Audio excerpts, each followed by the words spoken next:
ladies and gentlemen, we had a bit of an E-stop there for a minute because I joined in and, well, StreamYard did some stuff. But Marv, how you doing today on this happy Monday? Doing all right, Pro. Doing all right. I am thrilled to be back here doing that Park Place Live with you.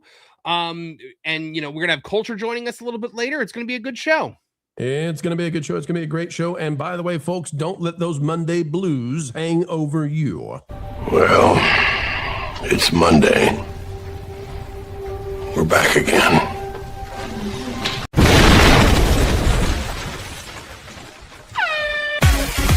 It's Monday, boys and girls, let's party! It's Monday, boys and girls, let's party! Marv, look at this. Look at this glorious happy man. This is beautiful. Look, I know I am the biggest like detractor of purple potatoes that there is. You know, when it comes to him talking about it on the show, he hit a home run with this. It's amazing. I think he had missed his calling. Honestly, this guy is made to make videos about garden stuff. And that garden place is launched. Folks, it is a sin. It is just a sin that he only has 143 subscribers. So here's what I need all of you to do along with me. Let's see if I'm subscribed. I thought I wasn't yet. I thought I could click it. But Culture Casino doing just awesome work over here. And folks, the greenhouse is real. Look at this man's greenhouse. He wasn't lying. He has these are tomato plants. He has not been lying. He's got living with the land in his backyard, Mark. It really does. Look at like the vertical growth. I love it.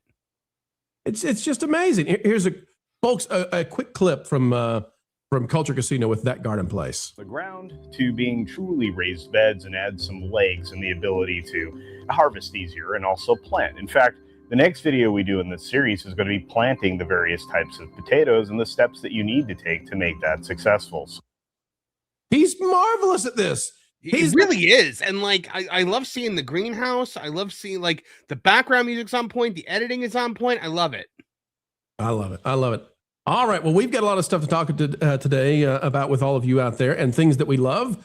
Before we go any farther, though, let's get somebody we love on the channel real quick. Ladies and gentlemen, who might be behind that door? Well, it's definitely not Han Solo anymore. I didn't kill Han Solo. Wokeness killed Han Solo. I disagree. I'm starting to say that it wasn't wokeness that killed Han Solo. It was Kathleen Kennedy firing Chris Miller and Phil Lord. That killed Han Solo. Yeah, that would probably have done it. Yeah. How are you today, you'll have to excuse my voice. I think my entire family might have picked up something last week at the con, and we're fighting off the creepy crawly crud.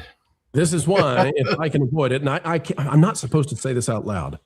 I'm not supposed to say that I avoid MegaCon on Saturdays and Sundays, if at all possible. But it's because it's shoulder to shoulder. It is insanely packed. Was it the same way this year, guys? Saturday was, so I wasn't there on Sunday, but Saturday was the same thing. It was wall to wall people. It was beyond packed. If you don't have a booth to escape to, it is completely unmanageable on a Saturday. Yeah, and I was there on Sunday, and it was far more packed than, well, when I first got there, I thought it was empty, but turned out that I was at the wrong concourse and had to go over to the west side. But then when we got to the west side, I think the line to get in was just walking through about 500 people just to enter, and it was, well, it was a con. It was. But Pro, before we get started, we have got some super chats that are hitting the community here, and I think we got to get. I'm just realizing, Marv, MJ is not with us right now, and it's because I accidentally sent the link for today to the wrong person. So that's on me, not MJ. Okay, cool. MJ will be joining in just a moment, folks.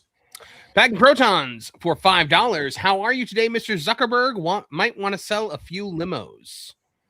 I'm going to pretend I understand what he's talking about there. The metaverse, I'm sure. The metaverse has collapsed totally, fully. And again, folks, big bets were made. Some of these tech leaders thought that they would, that they knew what the future was going to be. It looks like if you bet on Elon Musk, you're doing pretty darn well. If you bet on Zuck, not so much. If you bet on our good friend at Amazon, Jeff Bezos, he seems to be getting it right. He does. But some of these guys, I don't know if Zuckerberg got lucky with Facebook. but he hasn't had a Grand Slam since. Well, I mean, look, as somebody who bought a MetaQuest VR headset years ago, I'm a little disappointed in this because I was kind of hoping that was going to be an investment in the future, but is what it is. I love and you got to remember too, that started off as the Oculus. Yes. And the Oculus, the company was amazing. The guy who was running it, though, got killed. And I think Oculus, if it had not had that happen, I think it would have been one of the biggest things out there. Yeah, it's very, very, very possible.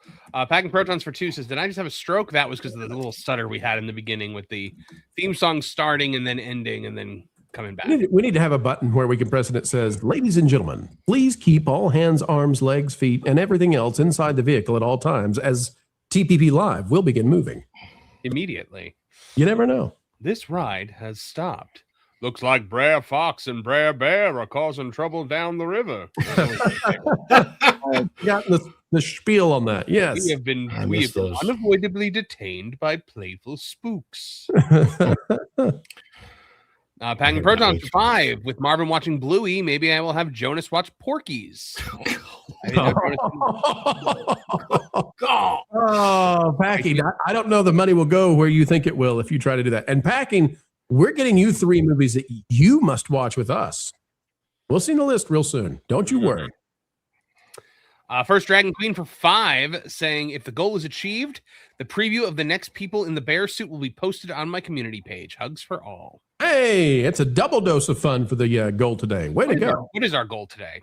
10. And if we hit 10, you guys get to say, what are your favorite resorts for resort hopping? If you had to hop to a resort, what would be the best resort to go to at Disney World? Is this in a theoretical world where resort hopping is still possible? Well, we'll talk about it. Hey, by the way, we've got an expert who, it's my fault she's delayed. We've got an expert on all things bus transportation and Disney World. Please welcome to the stage, MagicalyMJ. Hello, MJ. Hey, hi guys. Happy Monday. Happy Monday. Happy. I need more coffee. I'm looking at Ron's cup and I'm like, give me some of that. Well, you know where you can get your coffee? Not from Coffee Brain Coffee. We love you, Jeremy, over at the corner. But you can get your coffee from Culture Casino's Espresso Bean Emporium, one of the many greenhouses he has over at that garden place, apparently. Look at that guy. This is a great first episode. Congratulations on that, Culture. What a cool episode. Yeah, that was great. For the 5 says, next time you play Shredder's Revenge, let me know. Didn't see the notification. I will get my camera legs going. I cannot believe you did not get a notification. I'm so sad about that. Packing. We will let you know next time we play Shredder's Revenge. Dimension X is still calling our names. Yeah, I think that we need to continue from where we left off. I agree. Because we were doing pretty well. I'm on board with you. And then I had to stop to go do Ocarina of Time last night, which was a lot of fun.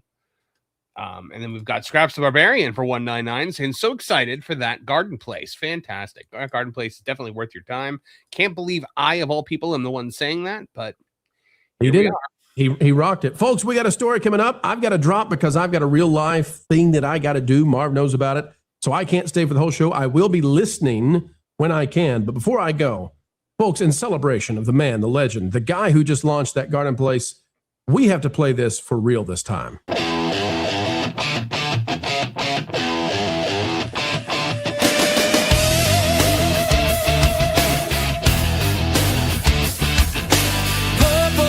Potatoes, fried green tomatoes, arugula. Hey, what's up? When injustice strikes, I strike back.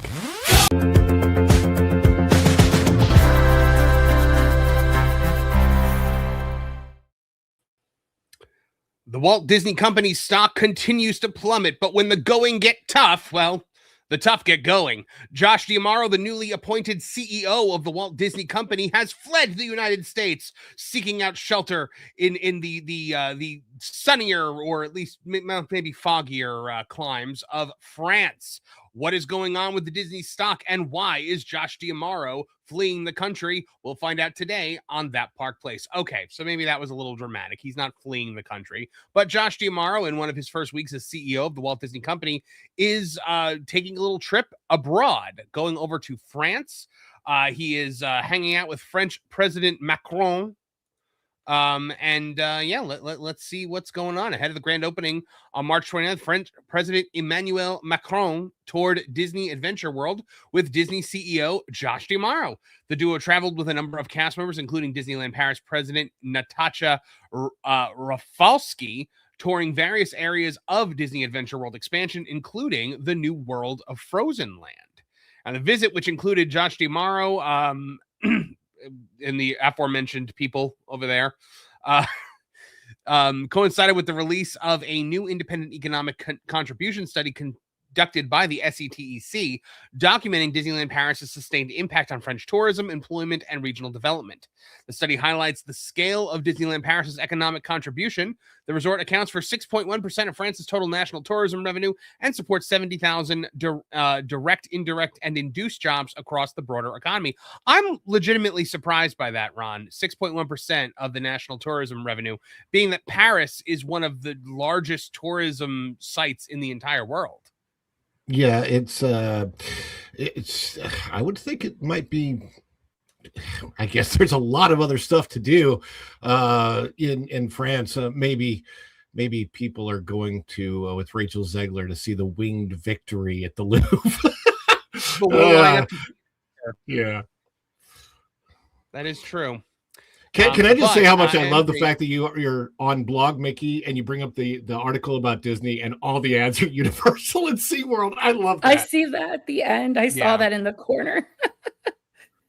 But man. Disney Adventure World, guys, it does actually look like it could be pretty cool. I have liked the things that I've seen from it thus far. Huge reimagining over there. So World of Frozen, we got this Lion King attraction that they're talking about right now. Actually, this actually looks like it could be pretty cool. What do you guys think? Yeah, looks very interesting. It is a place I absolutely want to go. Of course, Virginia wants to go there. Like, our dream as a couple has always been to go to Paris. So this is definitely like on our list of things that we want to see. One thing I say, like, I don't know if you've seen this, Marvin. I don't know if you'll agree with me or disagree with me, but I've seen footage of their nighttime spectacular where they do things with drones over their castle, and it looks so amazing. And I'm like, I would love to get something like that here because it's part of the fireworks. I think they do fireworks, drones. I could be wrong, but I don't know. Maybe each one of the Disney parks are supposed to have their particular thing that's their flavor, if you will. But yeah, I mean, it's definitely something I would like to see at some point. Well, I mean, look, they've been toying with the idea of drones in Walt Disney World for probably a decade now. I remember right around the time I moved here, there was a whole thing at Disney Springs around Christmas time where they had a drone show over the lagoon there. And I was like, well, here we go. Drones have arrived. It's about to be a lot of drones taking to the skies around the theme parks. We're going to start seeing drones probably at Epcot, probably at studios for some of their stuff. We have seen no drones in Walt Disney World. They are not doing it. It's one of the only parks where they're not doing it because they are doing it pretty much steadily around the world. Do you guys remember last year when they were doing that little show? It was like a test show over at Disney Springs. It was for a very limited time.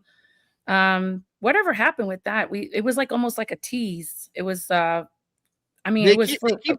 keep testing drones out in Orlando, and then they keep not following through with it. So I'm wondering what the findings are of whatever it is that they're doing. But it can't be that it's just not possible to have drones in Orlando because over at Universal, they've got a show called Cinesational that takes place every night, and that lights up the sky with drones. Right. And I'm really happy going back to the Disneyland Paris. I'm really happy for this park. I've never been.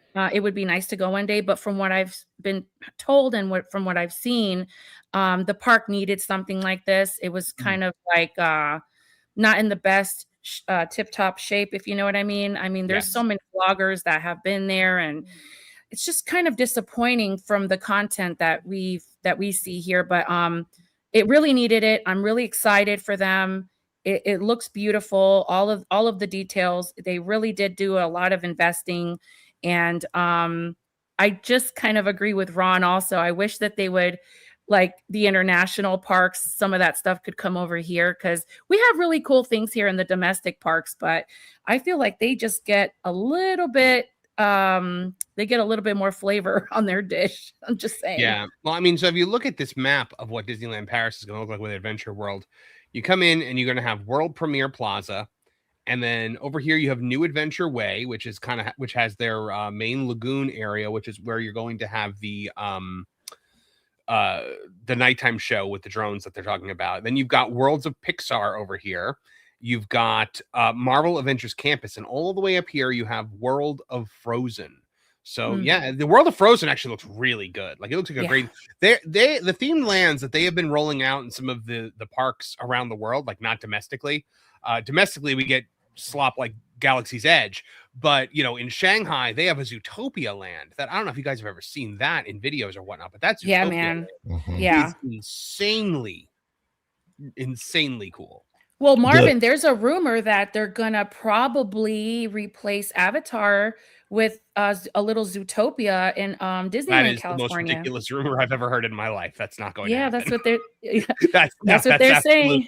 That is hogwash slop. That's not going to happen. They are not getting rid of Avatar.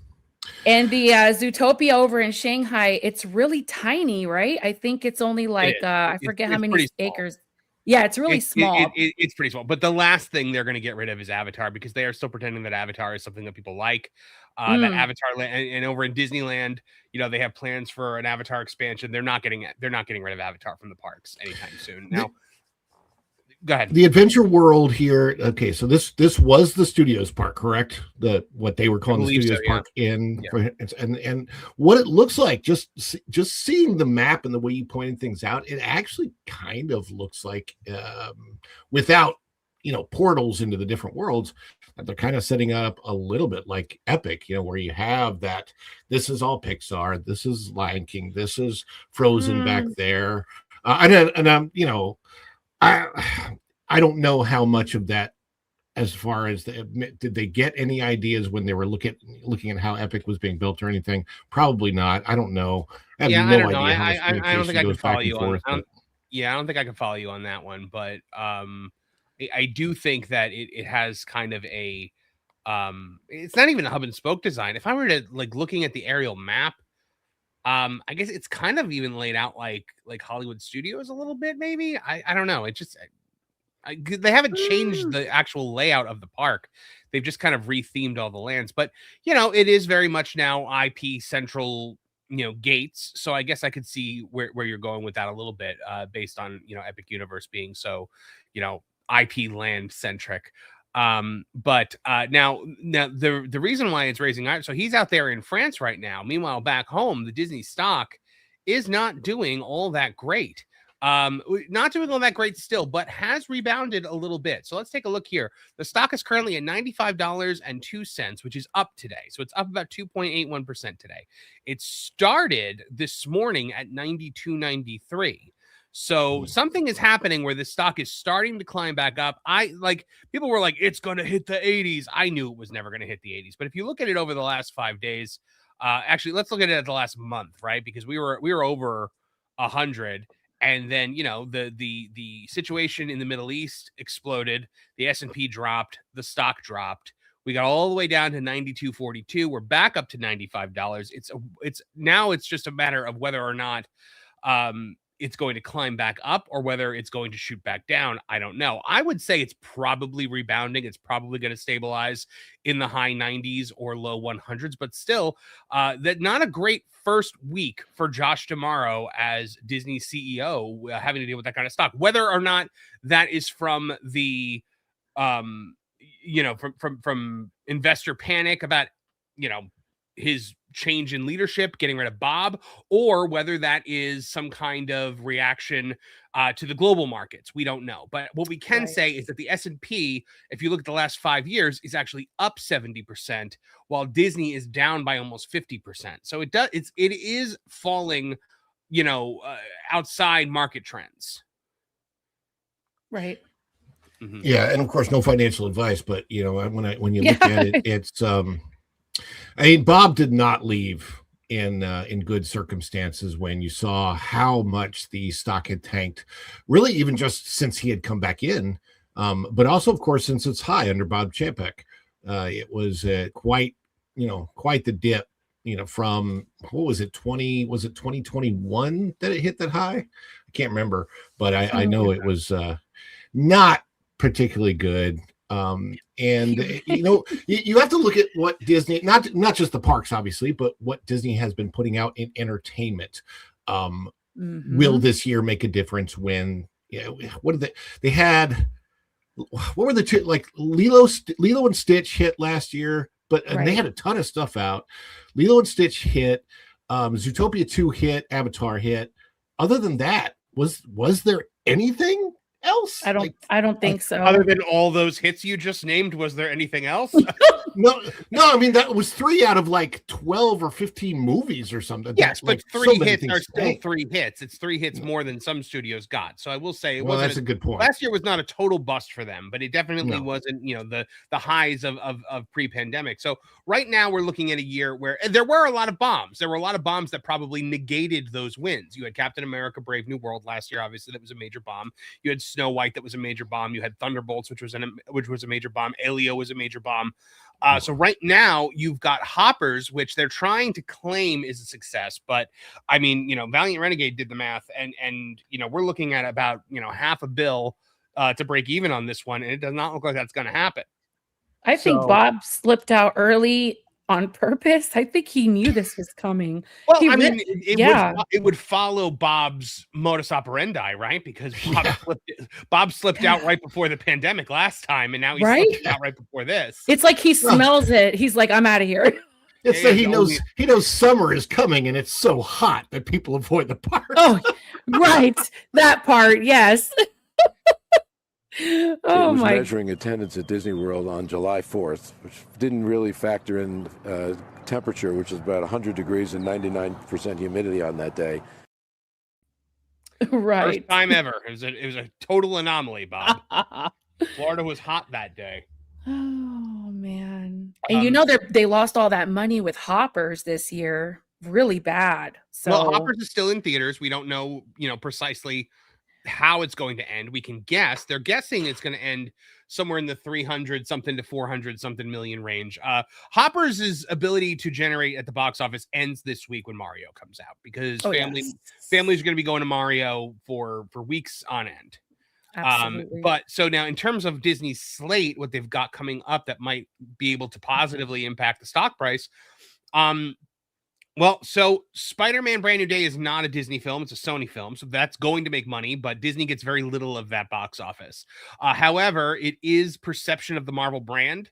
So that could lead to some help. Probably not much. You've also got Moana live action. Yes, it looks ridiculous. Yes, it got ratioed. Yes, The Rock looks like a total dweeb in that suit. But at the end of the day, it's still Moana. I think it's still going to make a lot of money. You've got Toy Story 5, which those Toy Story movies are licensed to print money, so I think Toy Story 5 is going to do well. But I don't think Mando and Grogu is going to do good, and I don't think the Avengers Doomsday is going to do very good, especially going up against Dune 3. So it's going to be an interesting year for the Walt Disney Company. Interesting freshman year for Josh D'Amaro as CEO of the company. Guys, Paris may be the city of love, but there may not be a lot of love for Josh D'Amaro from the Disney stockholders.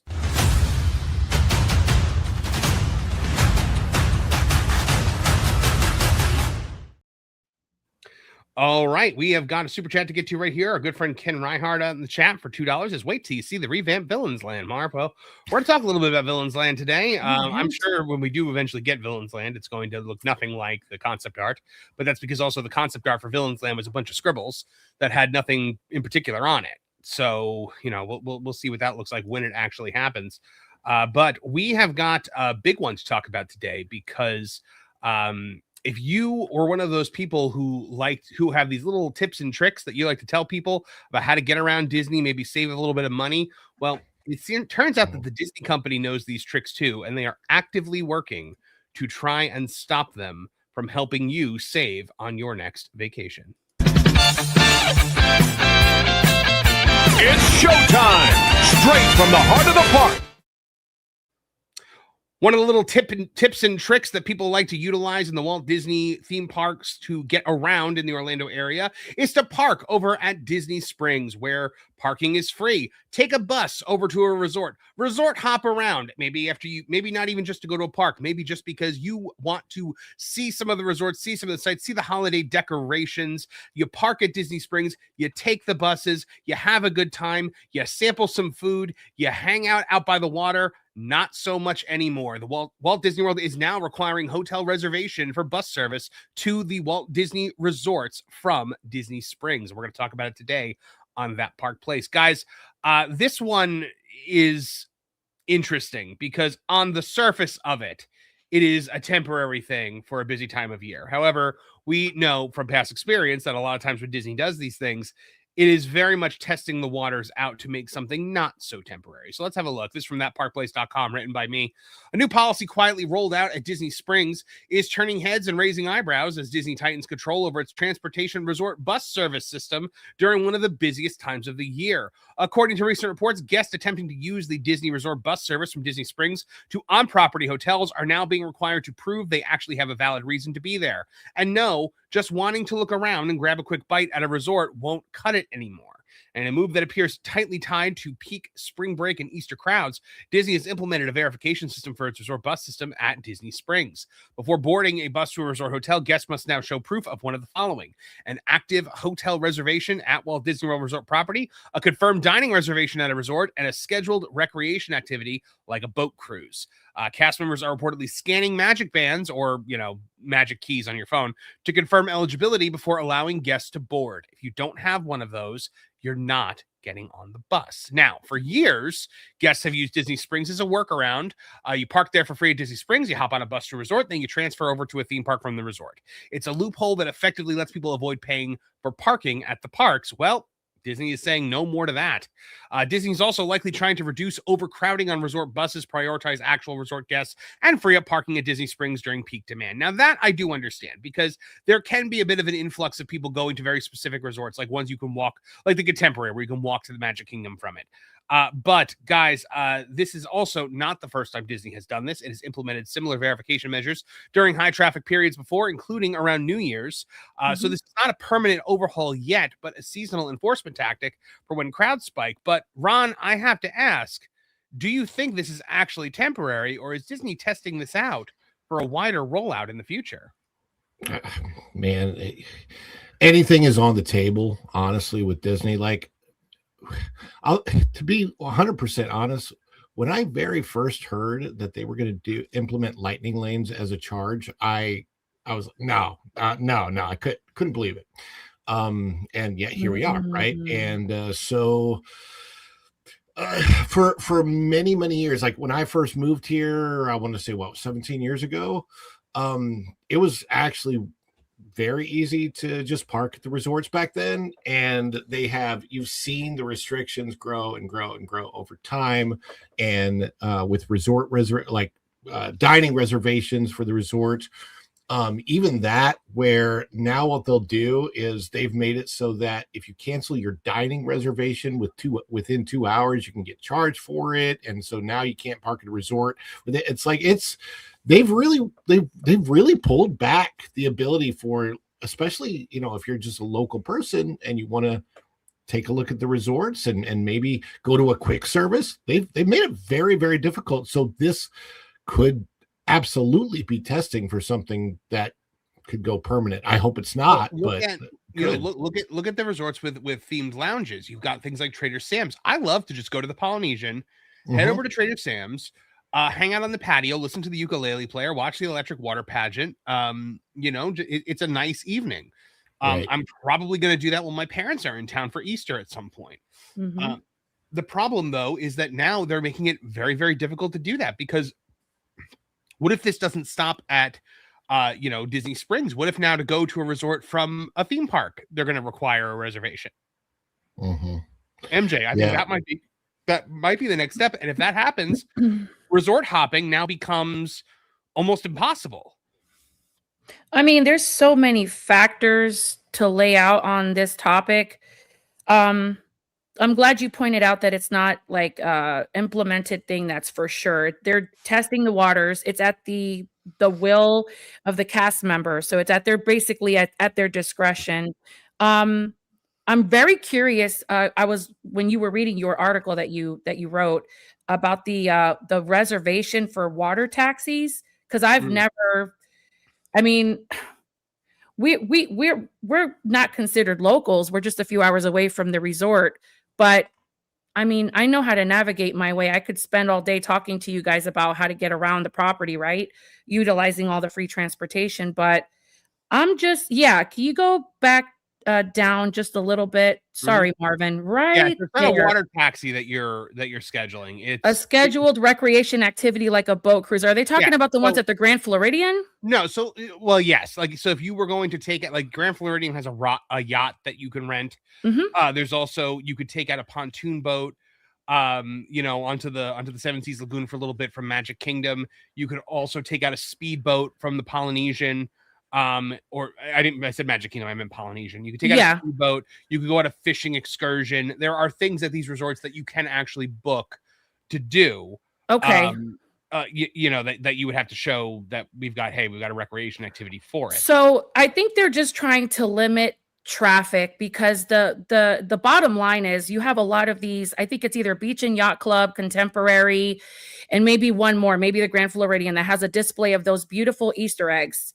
And so do they want to limit that to just people staying at those resorts to enjoy exclusively? It used to be something like, hey, everybody, you should come here and check it out. And then with that visit, you're dining at the resort, you're doing some shopping. Some of these resorts have limited time merchandise that people need to get their hands on because they just want it. Like, for example, at the Riviera, they have those Skyliner ears. I want a pair of those. But there's other ways to navigate it. I think it's very in a way, I can understand why they're doing it from Disney Springs, but if you're spending the day at Magic Kingdom, you're rope dropping and you're staying till the fireworks are over, you could easily, cut your day in half, go to the Polynesian, take the monorail, have lunch over there, have some ice cream or some drinks with your friends or your family, and then make your way back over to the parks. But another thing I'm curious about, not everyone has a magic band. So what exactly are you scanning? Or like I said, or the magic key on your phone, or okay, show your app. You have to show your app. So now you're getting out your phone, showing them a screenshot of your reservations or what have you. I mean, like you can have your reservation is essentially scannable from your phone. That's how they do the magic key to check in to the theme parks and stuff like that. So yeah, that'll you could even have it on an Apple Watch. So yeah, there's quite a bit. But now, so the thing here with Disney Springs is Disney Springs, it was the workaround. It was so people didn't want to pay to go to to park at the thing at the theme parks. At the parks, they would park right? At Disney Springs. Then they would take the bus from Disney Springs. So then they didn't have buses to the theme parks directly, but you take a bus to Contemporary, and then you walk from Contemporary into Magic Kingdom, or you walk from Boardwalk or Beach Club into Epcot. There's nowhere you can, or one of those resorts also you can walk to Hollywood Studios. There's no resort where you can walk to Animal Kingdom, but you could take a very quick bus ride from Animal Kingdom Lodge, I suppose. But then that worked around the parking. Disney used to be so nonchalant about parking fees. Like as long as sometimes if you just showed them a magic band back in the day, they wouldn't even scan it. They'd just be like, all right, go ahead. Yeah, I remember that. Yes. Now it's like, well, we're going to scan it. We have to look at your ID. Let's say you're having a nice time at Disney Springs and you're craving the beignets from the French Quarter. So are they going to stop you from taking the water taxi to the French Quarter from Disney Springs? A lot of people don't even know that they can go to Disney Springs, jump on a water taxi, and do. How many resorts can you access from the water taxis at Springs? 5, maybe 6. You got 3. Key West, Riverside. Okay, so you got French Quarter, Riverside. Yeah, it's Old Key West. Yeah, Saratoga. Saratoga, you just walk to. Okay, you could walk to that. Yeah. From Springs. So, by the way, there's the other workaround. Yeah, park at Disney Springs and walk to Saratoga. Right, it's just right there. But then there's Port Orleans Riverside and Port Orleans French Quarter. Mm-hmm. Right. So I think those are the only three last time I stayed on that loop. But yeah, I'm trying to think too. Like, that's a decent question because I don't know if they're checking resort reservations right at those. So exactly. All so they there's mentioned so was many. Yeah, all they mentioned was the bus loop. I guess because it's not super convenient to get to the theme parks from those resorts to begin with. You have to take a bus. Yeah. So I could see that. I don't know. Well, here's my recommendation to everyone out there. Don't park at Disney Springs and go to the parks. Stop doing it. Be legit. Stop doing it. Okay, you're ruining it for everyone. There's other ways. There's other ways around this. Okay. I have no problem with the amount that Disney is charging everybody, both for tickets and for Lightning Lane and for the premium experience. Now that the base ticket no longer counts as being able to have the full experience, I applaud anything within the rules that guests do. In order to try to save money, whether that's bringing food into the parks, whether that's doing things like workarounds like this, as long as you're operating within the Disney rules and you're not breaking any kind of rules on property, I don't see a problem with it. But now, I mean, but how much local traffic do you think comes into those resorts? A lot. With lounges, like the Polynesian, things like that. How many locals are coming in to go to Trader Sam's? Yes. To go during Christmas time to take a look at all the decorations, to go at Easter to take a look at all the Easter eggs. How are you really going to block them all out? That's a decent question. Right now it's just from Disney Springs. Who knows what it's going to be in the future? That's the huge question. I mean, I don't think we're ever going to be at a time where you are at the Magic Kingdom and they're going to ask for your resort reservation to utilize the resort monorail, for instance. I really hope they don't do that to you, because I know Ron and Virginia, and I'm sure Marvin, you and your wife enjoy. Hey, you guys, let's just have dinner tonight. Let's go to the Poly and have a nice dinner there and have some drinks. I really hope that they don't ruin it for the locals, because a lot of people really do enjoy visiting the resort, not just for the theme parks. There's so much to do at those resorts. They're breathtaking. They have beautiful views. It's calm. It's relaxing. You could still get merchandise. You could get, a hold of those tasty treats that come out periodically. It's an experience, and you have the right. I feel like you have the right as a local, especially if you're an annual pass holder, to be able to go and just, go to the resort for the day. Just saying.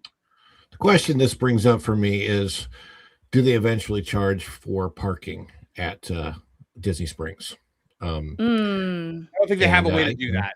I don't think they have, unless they started to implement like a mechanical arm that comes down like a parking garage, like a municipal parking garage where you have to pay at the machine. I can't imagine them doing that though, because the backup, like the traffic backup that create would be massive. It's going to be bad. Yeah, the way they built those. Yeah, you're right. Traffic in those parking garages. I can't imagine them doing something. Oh, yeah. Yeah. It is bad. I absolutely hope you're right, and I hope they do not figure out a way. So they might want to. After MegaCon on Thursday, I went with Sevi and Sevi and Kata and a couple of other YouTubers. We went to Ice Bar at Icon Park. And I parked in the parking garage there, and they had a thing where basically it's like you have to scan a QR code on the wall with your phone and then pay for parking on your phone. Wow. Which that could be something Disney would do in the future, but I don't know. I can't I think paying for parking at Disney Springs is a barrier to entry. And I think that the third-party businesses that make up the bulk of Disney Springs would not stand for a barrier to entry when they struggle enough with as high of a rent as they have to pay there to begin with. I can see that. I totally agree with that. Mm-hmm. So many shops and restaurants over there that, I see that. Mm-hmm. Guys, at the end of the day, we will continue to monitor this situation. We're going to see whether this extends to other times of the year, whether this extends to other areas throughout the Walt Disney World Resort. But one thing is for sure, guys, things like this make the entire Disney bubble seem a lot less welcoming.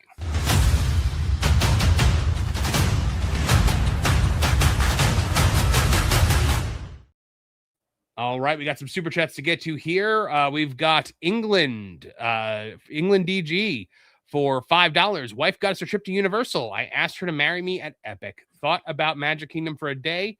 She said Volcano Bay. We did do TDL on our Japan trip though. Tokyo. Mm. Yeah, Tokyo's wonderful from what I've seen. I would love to go to it someday. It's on my to-do Yeah. list of things I really want to do. My wife has family in the Philippines, and we talk about going there sometimes. And I've said, well, if we do, we have to do a layover in Japan. So I might just want to do a couple days there and go to Tokyo Disneyland. Yeah. England also says for $2, Disney needs to stop new rule management.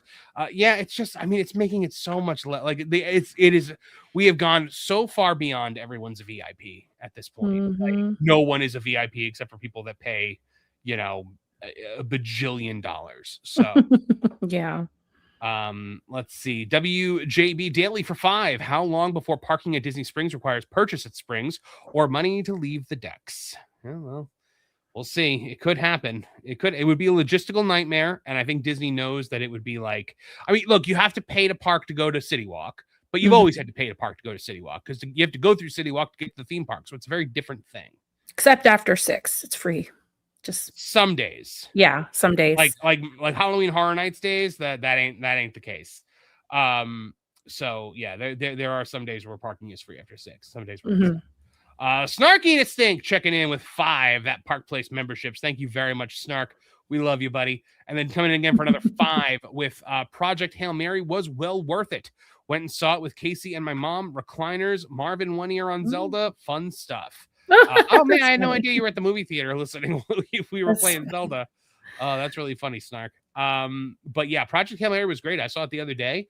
It is deserving of all of the money that it is making, and I'm really happy for them that they're doing as well as they're doing. So yeah, absolutely. Yep. Speaking of things that are doing well, though, we have to talk about another show that's doing really well outside of the Disney bubble, but connects to Disney in some way. Let's take a look. There we go. One more for the top. Triple decker, just how you like it. Wow, thanks, Mr. Walt. You enjoy it. We will. One Piece Season 2 is taking the world by storm. It is a very wholesome show that a lot of people are really enjoying. A live-action anime adaptation that many say, including this reporter right here says, captures the spirit of the original very well. But before playing one of the main characters in One Piece, one actor was a Disney princess. We'll talk about it today on That Park Place. This story from geeksandgamers.com, written by Alex Gurzo. We're seeing before playing Nami in One Piece, Emily Rudd, who I believe is going to be Hollywood's next It Girl, was a real Disney princess at Disneyland. And there's the picture right there. There she is as Nami on the left, and there she is as Wendy Moira Angela Darling on the right at Disneyland. So let's have a look at what Alex had to say about this. She may be one of the heroes of Netflix's hit show One Piece, but Emily Rudd was once a Disney princess. So she went from princess to pirate. Several, in fact. In One Piece, which launched in its 2nd season earlier this month and is currently filming its 3rd, Rudd plays Nami, a cartographer and cat burglar who acts as the navigator for the Straw Hat Pirates. The group of adventurers assembled, go watch the show. Nami dreams of drawing a map of the entire world one day, and she joins the Straw Hat Pirates to realize that dream. But in real life, Emily Rudd helped children's dreams come true. Well done, Alex. That's a good line. As a Disney princess, embodying some of their favorite characters when she worked at Disneyland. Rudd was a character performer playing various princesses as she interacted with guests on X, an account called King D. Luffy 23, which is likely a One Piece fan account, shared pictures of Rudd playing Wendy Darling, one of the main characters in Peter Pan. And it says, just found out Emily Rudd was an actress at a Disney park. She was a really good Wendy. Mm-hmm. At least visually. I've never heard her British accent, but this makes my heart really happy, actually, because these people, they get these roles at the parks, and their dreams are to become real actors in Hollywood. And she does a great job. I'm still on season 1 in One Piece, but she's a great actress, and I really I hope the sky's the limit for her, for real. She's great. Yeah, she's and you know what, the thing I love about Emily Rudd, she Netflix wanted to change up her costume in season 2. They wanted to get rid of the mini skirt, and she said no, we have to keep it because the anime fans are expecting that. Cool. So she actually respects the fans of One Piece. She respects the source material. She apparently is a big anime fan. I've seen some interviews. My wife is obsessed with the cast of One Piece and how delightful they are together. So I've watched a few of these interviews, and she's really great in them. Mm-hmm. Then a labeled One Piece fan account, Romance Dawn Trio, shared the initial post and added a picture of Emily Rudd playing Belle from Beauty and the Beast. There you go. See her right there. Not a bad Belle either. Mm-mm. Ron, is this one of the first instances that you can think of where a mainline actress was once a Disney princess in the parks? God, as far as actresses are concerned, I think so. And we should clarify, while she was there, she was only friends with these characters. Oh yes, of course. As they say, right? Oh, anyway, but there are several, I want to say, prominent actors or celebrity figures who have at least worked in the parks. I feel like, was it? I want to say Robin Williams and Steve Martin were Jungle Cruise skippers. Yeah, and there were some other Jungle Cruise. I feel like I don't know about there's some Steve other Martin, but Jungle I'm Cruise almost skippers. positive Robin Williams was. Yeah, that makes sense. Yeah, there were quite a few that have done different jobs in especially at Disneyland, of course, because it's Hollywood adjacent. Disney World, I think one of the, maybe the Backstreet Boys worked it there. Here we go. Here's an article right here. These 10 celebrities worked at Disney parks before. Okay, there you go. Perfect. So let's see. Michelle Pfeiffer. Oh Long before the movie star, Michelle Pfeiffer played Queen Ingrid in Disney's Maleficent, Mistress of Evil. The actress worked at Disneyland as Alice in Wonderland in Main Street's Electrical Parade. Wow. Her time at Disneyland inspired her to pursue an acting career and eventually led to her breakout role in the movie Scarface. Kevin Costner. Before he starred in McFarlane USA, Kevin Costner was a struggling actor in the early 80s. He worked as a skipper on the Jungle Cruise ride at Disneyland. Costner even recalls literally running into Walt Disney himself more than 50 years ago at Disneyland. Wow. That's special. Robin Williams, according to Reader's Digest Canada, Robin Williams once worked as a mime on Main Street in Disneyland, entertaining guests with his physical humor and improvisation skills. I can see that. And eventually becoming live. He wasn't a Jungle Cruise skipper; he was a mime.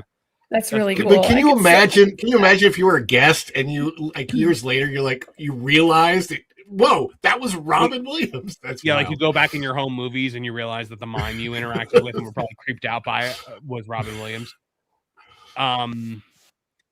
Let's see. Steve Martin. Before he became a comedian, Steve Martin worked at Disneyland after school on weekends and during the summer from the age of 10 to 18. They were employing 10-year-olds in Disneyland? God only knows. That's crazy. He began as a guidebook seller at the park entrance and later sold souvenir spinning lassos in Frontierland. After that, he spent 3 years at the Old Merlin's Magic Shop at Fantasyland, where he demonstrated and sold packaged magic tricks and practical joke items. He performed magic tricks and sold jokes to visitors, which eventually helped him hone his craft and develop his signature comedic style. There you go. Wayne Brady. I wonder if he sold the arrow through the head there at that magic shop. Wayne Brady worked at Disney World as Tigger. In an interview with Today's Parent, Hollywood star Brady said his favorite Disney character was Tigger because he loved the energy. I mean, who gets around by hopping on a springing tail, mused Brady. I thought it was the coolest thing in the world as a young kid. Tay Diggs apparently was also performed at Tokyo Disneyland in a show called Sebastian's Caribbean Carnival. I sang and I had bananas on my arms. There you go. Jennifer Hudson worked and performed on the Disney Cruise Line for 6 months before auditioning for American Idol. I was on Disney Cruise Line the year I decided to audition for American Idol. I was Calliope the Muse in Hercules the Musical, and I was also the Circle of Life soloist on a Disney cruise. That's really cool. That girl just has a natural born talent to sing. So yeah, she would have made it no matter what. Yeah. Kevin Richardson from the Backstreet Boys said he worked at the now defunct MGM Studios backlot tour at Hollywood Studios. At the time was MGM Studios. Catherine Justin, who I have no idea who that is. Her roles as Dolores Landingham on NBC's The West Wing and Karen McCluskey on ABC's Desperate Housewives.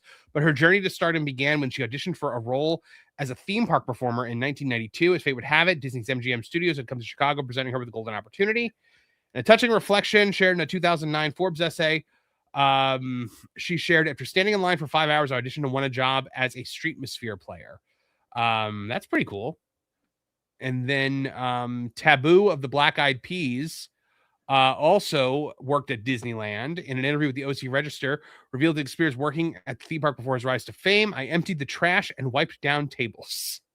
So there you go. Well, kids' dreams do come true. So you know what? We also have heard that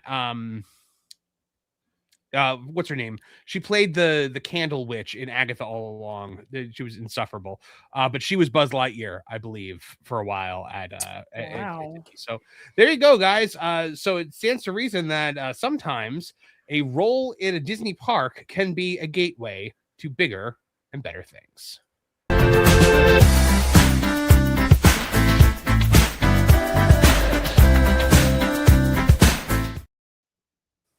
Some other people are saying, I actually have a question for both of you guys. If I I had a question, but you and Ron would know because for some reason, was Lasseter working on a Disney cruise ship, or he was the skipper at the Lasseter was a Jungle Cruise skipper. Okay, I thought he worked on a Disney cruise ship. Okay, one of Disney's CEOs was just a former weatherman at ABC. Very true. Oh my gosh. All right. Let's see. We got a super chat here from Kalioth for 5. Keep an eye on Box Office Mojo. They have no Easter box office planned. Wonder what shenanigans they plan to mess with Project Hail Mario to cover hoppers. Yeah, well, I mean, the Easter box office is going to be Mario. But Project Hail Mario is going to be the whole Easter box office. Disney's got nothing. Hoppers is going to fall off a cliff. But yeah. I mean, look, when I went to see Project Hail Mary the other day, I was in a mostly full theater. Oh, yeah. So I think that the theaters are going to be packed on Easter weekend because, see, Mario comes out on a school night. I don't really see the theaters being that packed. So all the adults that love Mario go to the theater on Wednesday. Well, to be fair, some Northeast schools are already off for I see. spring break. Like when I was going to school in the Northeast, spring break was the week before Easter and culminated in Easter. Oh, so either that or it was the week after Easter. So either way, you're getting some crossover with kids being out of school. But yeah, I'm going on Wednesday. There shouldn't be that many kids on Wednesday. I don't think. I could be wrong. The reason why I'm hosting this show right now today is because I will be seeing Mario on Wednesday, so I have to shuffle my entire day around. I'm gonna take the family on over the weekend, but you guys let me know how you like it. I hope there's no weird stuff in there, please God. From what I've heard, going on Wednesday. From the reviews that I've heard, it's all good. Okay, cool. Thank you. Sigh of relief. I trust you guys, so yes. England DG says too many churros lead you to bigger and better things. And so again, too many churros make you bigger and better. That's also true. So. All right, which story do we want to go to next? Let's see. We just did the Nami one. All right, we might as well cover this one because it has to be covered because it's a thing. All right, guys. Well, let's get to our next story. It's showtime! Straight from the heart of the park. Oop. Gotta take that comment down. There we go. Villains Land is coming like a freight train, folks. It is happening very, very soon. Well, not very, very soon, but the construction is currently ongoing. Aerial photos are showing us comprehensive overviews on what we might be able to expect. Let's talk about it today on That Park Place. Okay, aerial photos is from WWNT, using photos from BioReconstruct, who is such a wonderful resource here in the Orlando area. But you know what? Before we get into that, though, guys, I do need to, make way for a very, very important part of the show.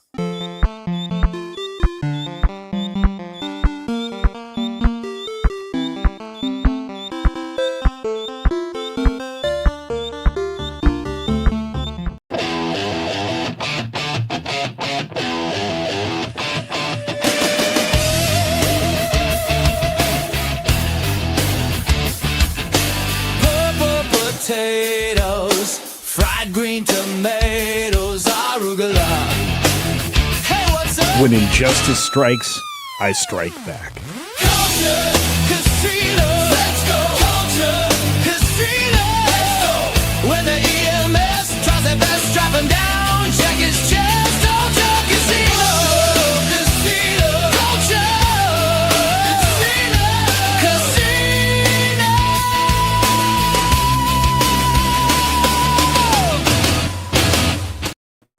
There he is. Hey. Hey, how you doing? Hey, every time I see that cranky clip, I'm laughing in the background. I wish the audience could see everybody's reactions. It is one of my favorite things. I actually play it a lot on Wednesdays because it always makes Erica laugh. But Culture, we are diving right in here on these aerial photos from BioReconstruct, who has just become one of the greatest resources we have in covering Orlando theme parks with his drone, video and drone images that he takes of the parks from a bird's eye view. So let's have a look. We're seeing Villains Land and Piston Peak under development right now. Right here is Big Thunder Mountain Railroad. So this is the area that was once the Rivers of America. It is now no longer. It's completely filled in. So this will reportedly be Cars Land, this area right here. And then you'd have to assume this then will be Villains Land. Because here's Haunted Mansion's showroom or show building over here. Wow. So aerial view of Piston Peak National Park work site with a quick clip of Cinderella Castle painting. Let's take a look at what BioReconstruct has seen over there. Real quick, I'm gonna share this tweet here from BioReconstruct. Can you guys see this? Yeah. Oh, well done on the enlargement there. So let's take the zooming in. That's great. So we got the painting, and so right here we got the flyover. So this is right up here. We've got so Haunted Mansion. This was the boat dock right here. So this is all completely filled in now. Completely filled in. Depressing. Can I say something that concerns me? Yeah. So you replaced a waterway that had essentially a managed, stable weight in, the area surrounding it. And we also know that this is built on what would normally be considered the second level of Magic Kingdom. Mm-hmm. Can I ask, are they going to do the kinds of studies and surveys they need to make sure that this doesn't become a sinkhole? I mean, I would hope so. Right? Oh yeah. No, I just feel like a lot of shortcuts were taken along the way here, and we're getting this done in such haste. Bob was like determined to destroy this area for some time, and I just feel like this might be more risky than we even want to investigate or admit. I'm concerned. Let's take a look at this right now, though, because see these look like they're going to be walkways right here, probably some food stuff and souvenirs here. But it looks like this right here, this large structure here that seems to be there seems to be some kind of red paint on the ground around it. I'm assuming this is your primary e-ticket attraction here, right? Yeah, I think so. From what it looks like. On the right side of the photo where that squiggly like white is that the only place where there's going to be water in this? No, I think that's the construction wall. Mm-hmm. Oh, okay. They have a new wall now where the Big Thunder Mountain Railroad attraction is, so that those guests cannot see what's happening over. And he did what in his cup land? Mm-hmm. Yeah. Let's take a look at some more. All right, so here's Big Thunder. Okay, no, so here's the construction wall. So yeah, maybe you're right. Maybe this is going to be the water feature. Wow. Here. So as part of Villains Land, because it's going to stretch through what is normally would have been the backstage of the park, do you think that they're going to make a bypass that will get you to the backside of New Fantasyland? I would assume so. I would think Fantasyland's going to have a portal into Villains Land. That would make sense, like thematically also. Like you don't go through cars to get to villains; you go through the worlds of fantasy and heroics. Yeah. So, and this is why none of this was necessary. They have substantial land behind the multiple show buildings there. Right. That it made no sense not to just create a new access from New Fantasyland, which is, in my opinion, a flop. It added no new net attractions, and it took away some uniqueness. But at the same time, this doesn't make sense. This layout, anything around cars should have been in the Studios park. We've already had this conversation. Well, yeah, Magic Kingdom, it doesn't fit in Magic Kingdom 100%. Or if you were going to do something with cars in the Magic Kingdom, you put it where Tomorrowland Speedway is. Yeah, and Critter This Country. is probably the same amount of space as Tomorrowland Speedway. Yeah, this is a terrible idea. If somebody ever comes, to their senses at Disney, this would be the first thing I would hit the pause button on and try to figure out how to repurpose it and maybe bring back the old stuff. This is going to be a disaster for Disney in the long term. Well, let's have a look at more here. We're zooming in. Oh, wow. So there's Tiana's Bayou Adventure there. There is Big Thunder right there. Here's the wall.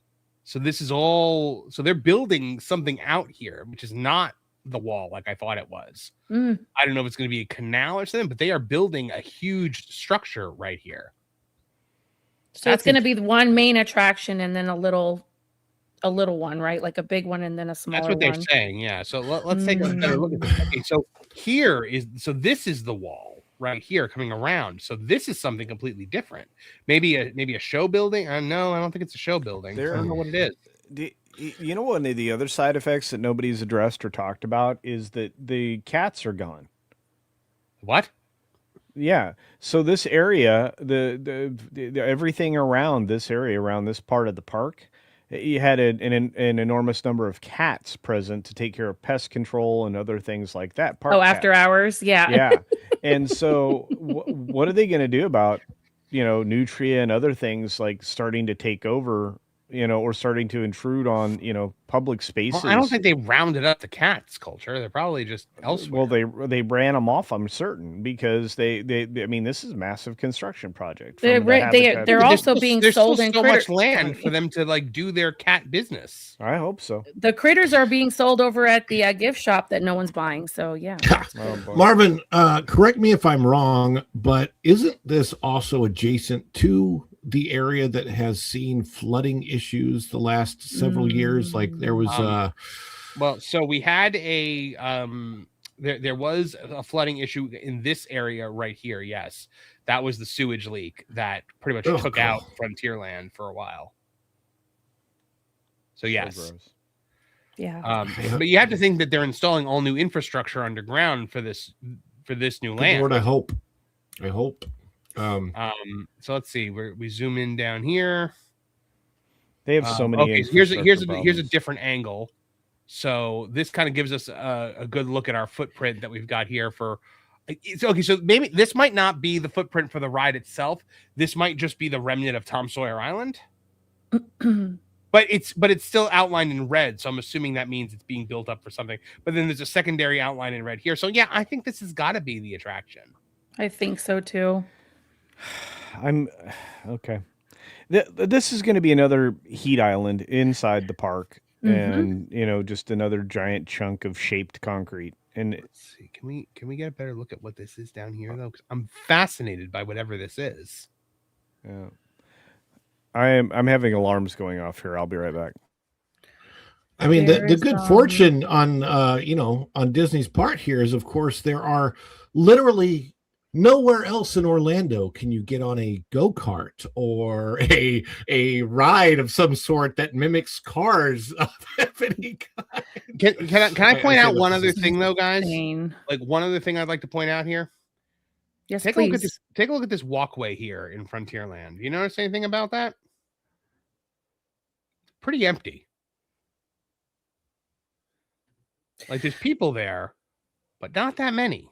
They got rid of the unfortunately the Big Owls and some other kiosks on Frontierland. Those are gone now, by the way. So not a lot of people in Frontierland right now, because now the only reason to come down here is Tiana's Bayou Adventure, which a lot of times is closed down. Big Thunder is currently closed still, so that will increase foot traffic once that reopens. But the only reason to come down is the new Country Bears, which I don't care what y'all say. I actually really like the new Country Bears. And Pecos Bill. That's it. Really the only thing other than Tiana's Bayou Adventure down here. And we know Tiana's Bayou Adventure does not draw in big crowds. And the little store that sells hats and stuff. Yeah. Other than that, I will say that the DVC lounge is nice if you're a DVC member and you can go in there. I got to go in there the other day.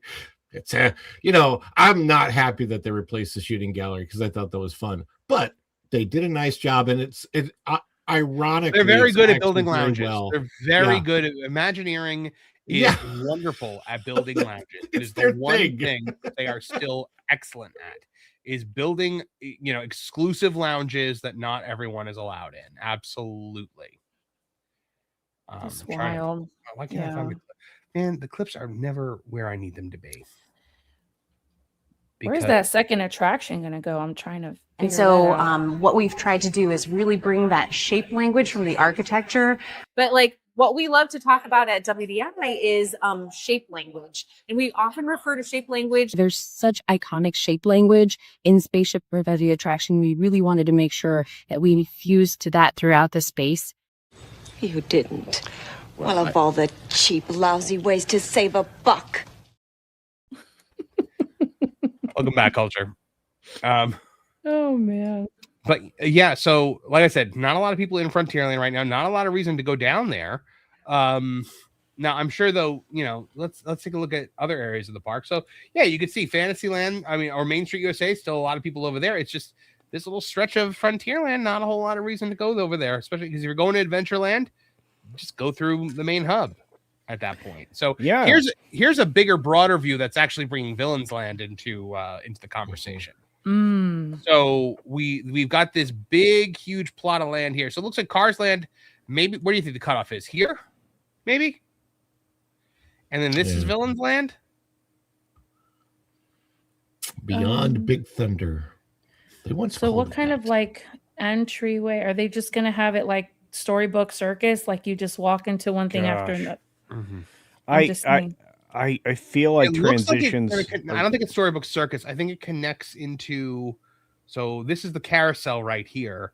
So Villains Land would probably this is Small World. No, what I forgive me. What I'm trying to think is like when you're leaving Fantasyland and you go into Storybook Circus, there's no like wowza big surprise. It's almost just like you're walking into Storybook Circus now. Storybook Circus is all the way over here.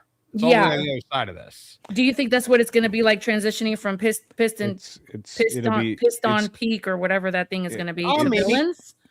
Yeah, like no transition thing. Like, oh, here we are now. Just like sorry, Culture. No, I'm just trying to add to or answer your question. Yeah. It's going to be a rough transition. Right. They're going to have difficulty here leading one thing into the other. Exactly. And again, it's a difference between old Imagineering and new Imagineering. It's just going to be ugly. Right. Look, I mean, at the end of the day, I will say we don't know for sure what their plan is. It might be an actual portal akin to like what Epic Universe does, which I do love those, but we don't know for sure. It might be that. It might just be you turn a corner from the cars and then there's Maleficent. Yeah. So that's like how from the Toy Story into so Galaxy's Edge entrance, for example, if you were going that way, there's not much of an entrance. It's just a transition. You're like, okay, I'm in Toy Story Land. Okay, I'm in Galaxy's Edge. Whereas the other side of Galaxy's Edge, there's like an entrance to it. A nice transition, yeah. I wonder. The way the Magic Kingdom was originally designed was you would go through these portals to go from land to land. Yep. Most of them were typically covered. Exactly. Because, and when you would go through, not to an extreme, but there would be a dimming of the light and then a raising of the light as you go through, because it was meant to mimic a scene transition in a film. That's right. Yeah. Yes, that's what it's supposed to be. Yeah, but we don't do that here. Oh my gosh. And look, I mean, one of the reasons that Muppets was on the chopping block for the Star Wars thing way back when was because the park was going to be rotated 15 degrees to allow for proper transitions from Star Tours to the rest of the balance of the Star Wars universe with the original trilogy in mind. And then on the other side, you would have a spot for Radiator Spring Racers and a drawn out entrance tunnel on the other side. That's because of how they shifted it and didn't rotate it as planned. That's how we ended up with that giant cavernous transition that does seem to waste an awful lot of space. And we've said before on the show that it didn't look like Villains Land was that big. This actually looks pretty big. Unless there's Villains Land, way bigger than Piston Peak. Where's the train gonna go? That's what we don't know. Everyone's wondering the same thing. They're like, they're going to reroute the train. Yeah, so here's the train track right here. The train track is right here, and it runs through Splash Mountain, past Big Thunder, and it would normally, go around this way, but not anymore. So. I think there's going to be a train stop in Villains Land I wouldn't be shocked. Oh, I wouldn't be shocked. That's a lot of extra engineering. I mean, it's easier just to bury it in a rock formation. Actually, you know what? I don't think it will have a stop because it has a stop in Frontierland already. So there's already a stop right here. You wouldn't need to put a stop right here. So if you get off on Frontierland, then you would go from there to Piston Peak, and then from there to Villains, I guess. So let's have a look here. So yeah, this is more of like the Cars Land area, more of what they've got reserved out for that. And then yeah, that's got to be the attraction. I'm convinced that is the footprint of the attraction. And yep, that's as far as we go. And then Villains Land is all of this nonsense up here, I guess. Now we know some of this is going to be construction parking and stuff like that, or that might be across the street. You know what? Let's go back to the WWNT. I think they've actually got something. Forgive me for asking again. We probably covered it before, but is Piston Peak going to be part of Frontierland, or is that going to be its own? Is it even going to stay Frontierland, or are they going to change the name? I don't know. I can't imagine it. Well, so it's meant to mimic a national park, so I guess maybe like from a rustic perspective, but it won't work. It's not going to work, right? Yeah, Tiana's Big Thunder Mountain, Piston Peak. Basically admitted that they're redefining what. So that means that Magic Kingdom will have, I guess, instead of 6 themed lands, they'll have 8 themed lands because Cars and Villains will be its own land. But I mean, like, so Magic Kingdom has never before had a land that is dedicated to one IP before. That's correct. So that's interesting because Magic Kingdom told the story of American ingenuity and American, I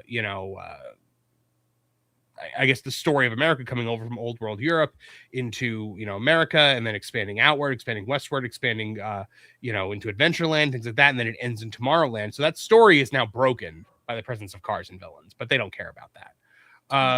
Let's see. Various photos show different angles of the retaining wall. Okay, so that will be a retaining wall that will frame some part of the new waterways being carved out for Piston Peak. Some of these angles also offer a glimpse of Big Thunder Mountain, which remains closed.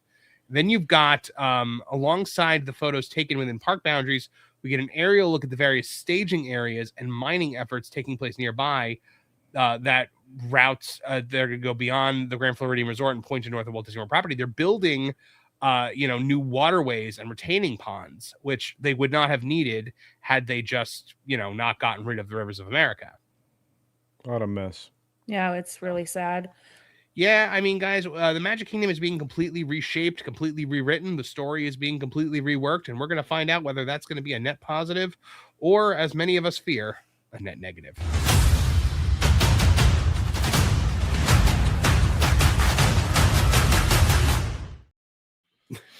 Yeah. So, Conquered Land is even Adventureland in Paris has a body of water. Is Magic Kingdom going to continue to be the only park without a body of water, guys? I don't get it. It will have some water, like it'll have like the water like by Crystal Palace, but like that's nothing. There's a little bit of water. I mean, there's the moat at the castle, but no, it's not going to have like a major body of water. Epcot's got a major body of water. Hollywood Studios even has a huge lake. Animal Kingdom has got a big body of water. So yeah, it's going to be interesting. Magic Kingdom is going to just be the park without water. I think Echo Lake may be limited in its existence. So you think so? Oh, that's going to be so sad for Gertie. She needs her water. Well, that dinosaur may not be there much longer also, but it's got, I think Marvin explained it's got massive issues right now. Bruce Newhouse for 199 says can't get enough of Organ Grinder Culture Casino. I mean, do you mean this?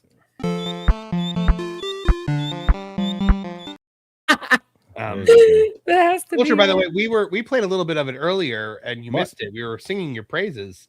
Because the first episode of that garden place. Oh, thank you. Phenomenal. Thank you. Yeah, very good. I hope really I hope it was informative. I've got to work on the audio engineering a little bit. The mics were okay, but I need to figure out a way to amplify my voice a little bit. I sounded like I was instructing. I typically, when you talk about purple potatoes and gardening on the show, want to jump face first through a plate glass window to escape. But like, I was enthralled by that. I thought it was great. I'm going to show it to my wife because she likes to garden and stuff like that. So yeah. The next episode, which is going to be filmed this week, is going to be actually the planting of the potatoes. But I've got a couple of cooking episodes coming up as well in short form. So if you ladies want to watch, the goal ultimately is just to teach people how to garden, why I do what I do, why I grow what I grow, and then how to properly prepare it so that you get maximum benefit. So, England DG for $2 says Disney needs to reintroduce the F ticket, $5,000. Jeez. I think my heart says the tiny scale might make guests say pissed off peak. Yeah. Yes. Yeah, maybe. England checking back in for another $2 says, Mr. DeMauro, tear down this wall. There you go. Hello? What? That's really good. England for $2. Macron and Lindsey Graham are at Walt Disney World today. Mm-hmm. Yep. You know what? Like TMZ needs to leave Lindsey True. Graham. Like, I don't like Lindsey Graham that much, but like they need to leave him alone when he's on vacation with his family at Disney World. Like they're taking pictures of him everywhere. I'm just like, cut it out. Like the guy's on vacation. They're allowed to take vacation. Also, TMZ is at Disney World today. Well, I don't think TMZ is. I think people are taking pictures of Lindsey Graham and selling them to TMZ. Yeah, I think so too.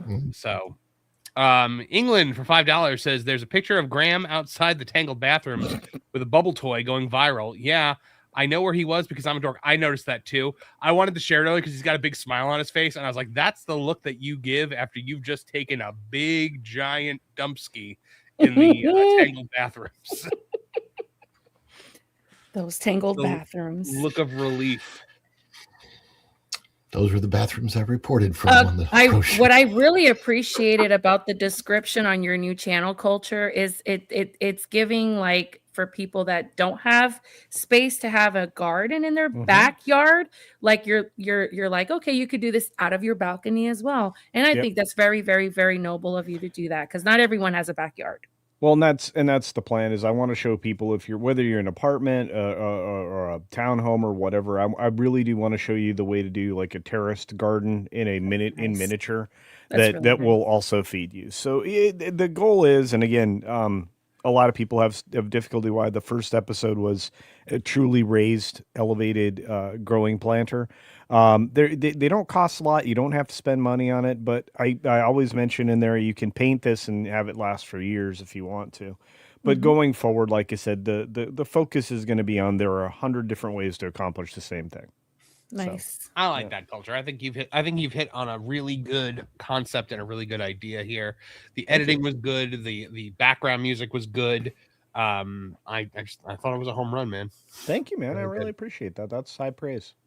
Let's see. Michael Ray says, I have a question. How long before they have fast passes to have access to quick service restaurants? I wouldn't be shocked if there was some kind of quick service line. That's terrible.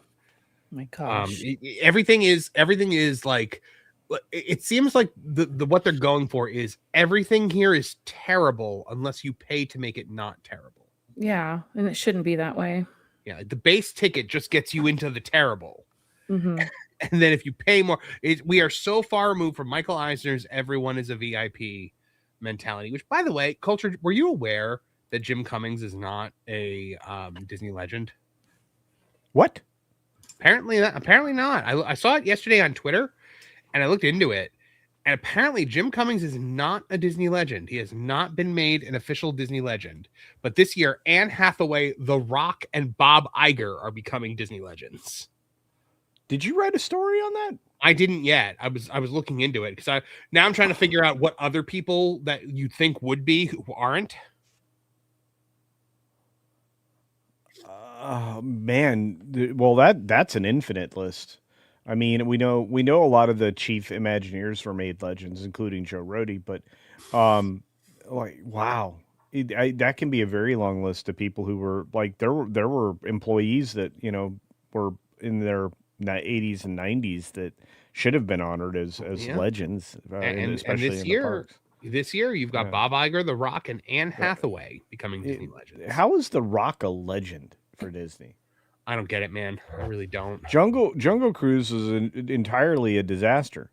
Jungle Cruise is a disaster. I mean, he's got Moana, but he's about to ruin that with his nonsense wig.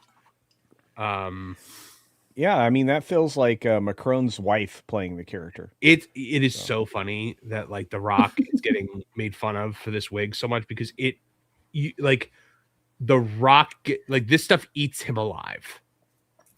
Like his ego is so fragile that stuff like this eats him. Like he had to comment on it because like he had to comment on it about like something with the wig. I don't know. I was just like, oh, it's just The Rock being The Rock. What's outside of Moana? What's The Rock really contributed to Disney? Nothing. I don't know. Tooth Fairy, a Disney movie? I don't know. He's only done the voiceover of Moana and the Jungle Cruise. You're right. I don't think he's contributed anything on any other films that I can think of, unless you guys. Yeah, I mean, there's the Jungle Cruise. I didn't hate the Jungle Cruise movie, but from what I understand, like I'd heard they were doing another one, and nothing's materialized on that, and I hope they don't, because the first thing I said when I got out of the Jungle Cruise was I liked that. I never need to see another one. Yeah, like it's not rewatchable. It's not rewatchable. The thing is, they have been trying to mine the theme park attractions to turn them into IPs, theatrical IPs, for a very long time, since Pirates of the Caribbean hit the way it hit, but nothing has ever hit like that ever again. Haunted Mansion was a bust twice. Tomorrowland was a bust. Jungle Cruise was a bust. So, I'm shocked. I am shocked that they have never tried to do a Figment movie. See, Jeff Helms in the chat right now. Is it why haven't they done a Figment? They need a new Figment ride and a Figment movie. If you guys ever get the opportunity, if find it in trade paperback or something like that, check out the there's a really good comic book that came out as part of the Disney Kingdoms line a couple years ago. A Figment and Dreamfinder. Culture, have you ever read it? No, but I have so much memorabilia from that. If I can find the picture, I have a picture with the actor that portrayed Dreamfinder. Very nice. Yeah, and of course carrying Figment. No, I need to look for that. It sounds like something. Yeah, so Disney Kingdoms was a comic book series that Marvel did a few years back. Yeah. By a few, I mean like over 10. So they had a Figment book, they had an Enchanted Tiki Room book, they had Big Thunder Mountain and Haunted Mansion. They did comic books on all of those. But the only one that was really worth its salt was the Figment book, because it was Figment and Dreamfinder. But it was like a Johnny Depp style Dreamfinder, like he was younger and it was kind of like steampunky. I liked it a lot. Yeah, I'm gonna have to look for that. That's cool. Yeah, you really should. It's very good. I love all that stuff. I mean, I kind of went diving back into my Scrooge McDuck comics. So Culture, what I have heard is that Figment book is actually what is why you have so much Figment merch now in the parks, because anything Tony Baxter is always on the chopping block at Disney because they love to get rid of all of his stuff. But when that Figment book sold, like that book sold like hotcakes. I bet comic book stores were sold out of copies of it everywhere, and people were running around to different comic book stores trying to find it. And when Marvel and Disney saw that, they were like, "Oh, okay, people like this Figment guy." So, yeah, we need you to redo the attraction back to the way it used to be in its first iteration. They really maybe with a new ride system. I think they really need to. Yeah. Let's see. The FTM for $2 says Rock equals remake of Race to Witch Mountain. Terrible. Oh, it was awful. Oh. Yeah. I forgot about that. He made the game plan with Disney, which did okay in theaters. But Jungle Cruise was really super stinky. Stinky. It was terrible. No, it was awful. I'm worried about this Moana thing. I mean, I don't know why nobody else is. I still think it's going to make a ton of money. Is Ryan going to go? Is Ryan Gosling a Disney legend? No, not yet. He will be. I mean, he started off on the Disney on the Mickey Mouse Club. Yeah, so he was. Yeah, yeah. Bruce Yeah, Newhouse. well, the Rock was actually on one of the Disney Mickey Mouse shows way back when. Hannah Montana. He was on that one. Oh, Yeah. gosh, I should remember that because my daughter used to watch that Anyway, religiously. sorry. Yeah. Nonsense. Lin-Manuel Miranda, he's a Disney legend now too. I think he was in that list, and he's the one responsible for all the songs for Moana, and that's probably why I would think that's the only reason why this thing is going to do well in July when it comes out. Just saying, those songs are memorable. The kids play them on repeat. You're welcome. Yeah, exactly. Yeah. Sorry, Marv. Sorry, I just saw the Project Hail Mary author just apologized to Alex Kurtzman. Kinda, yeah. Yeah. Bruce Newhouse for $4.99 says, does Disney own Figment's copyright, or does an ex-Disney Imagineer? I would assume Disney owns it because of all of the merchandise that they put out. Oh yeah. They pull out so much merchandise for Figment. It's insane. It's pretty much every Epcot festival is just a lot of Figment merch. They had two original. Actually, they had more than this, but they had two original IPs for Epcot, as Marvin will also recount. That why are they not capitalizing? Figment being one of them. Then Duffy Bear, which is very popular in Japan. Duffy's big in Japan. Well, I mean, look, Japan resurrected the orange bird. That's why we have the orange bird. That's right. Now I would argue that the orange bird is overexposed. It really is. The orange bird. I wish he would go away again. But I like the sippers. I mean, the ears and the shirts and the the spirit jerseys. I mean, that's a bit much. Okay, that's the other thing that drives me crazy is those spirit jerseys. I think they went too deeply into them. I'm like, I don't need baggy clothes in Florida where it's 11 billion degrees. I like them. They're comfortable. I'm sure. Oh, man. That's the difference between dudes and chicks, right? The chicks are like, I want this big, comfy, like fluffy extra large, cover my head. Yeah. That's so true. Maybe it's a 90s thing. I don't know. Baggy clothes were like popular in the 90s. I blame Marv. Sorry, I'm returning a text to Cole Hauser. I see a lot of Mario merch, but do you guys see a lot of clothing of Mario?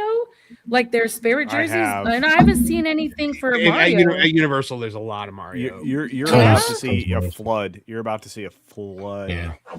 Oh, he's got Bowser on his shirt. I like that shirt. Right I see it. There's Mario everything right now. So, all right, we have got one more story left for today. So let's dive into it so that Marv can get on with his workday. I just can't wait for 3 days of you and me. This just in, it's hot at Walt Disney World. Bob Iger brought this to our attention just recently, and now it seems that the Imagineers are finally getting the story.